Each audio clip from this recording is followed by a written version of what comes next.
日本語の種。こんにちは、ゆみです。このポッドキャストは日本語を勉強している人のために作りました。繰り返し何回も聞いてください。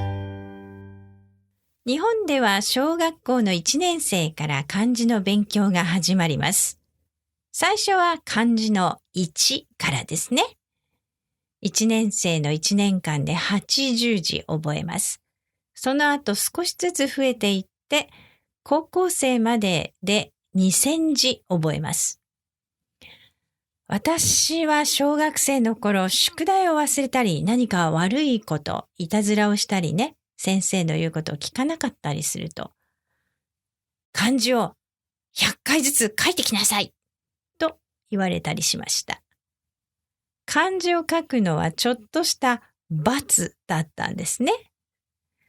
最近の日本の先生はこういうことをさせるのかどうかは知りませんけれども、私の子供の頃は漢字の書き取りは×というイメージでした。それで大人になってから日本語を勉強しているアメリカ人が毎日漢字をびっしりノートに書いて練習しているのを見てすごく驚きました。まさに子供の頃先生に怒られた漢字を100回ずつ書いてきなさいを自分でやっているからです。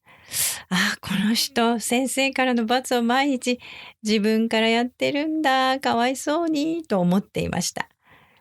それが今の私の夫なのですけれども、漢字は覚えるのは大変なんですが、覚えてしまうといいところもたくさんあります。見るだけで意味がわかります。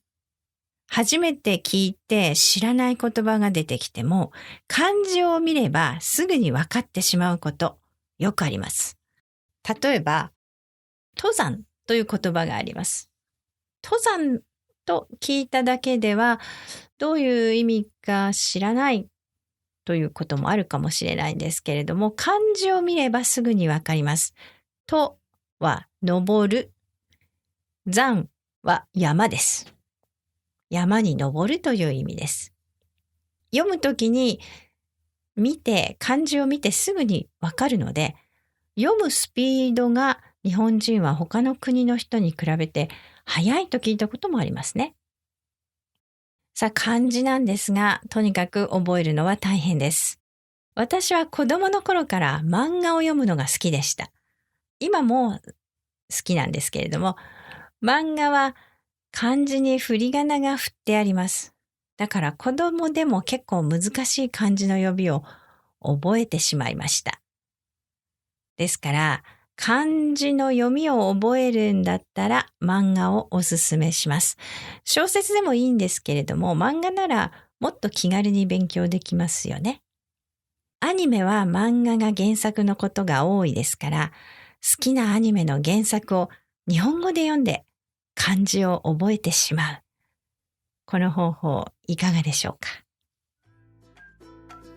このポッドキャストのトランスクリプトが欲しい人はまことプラスメンバーになってください。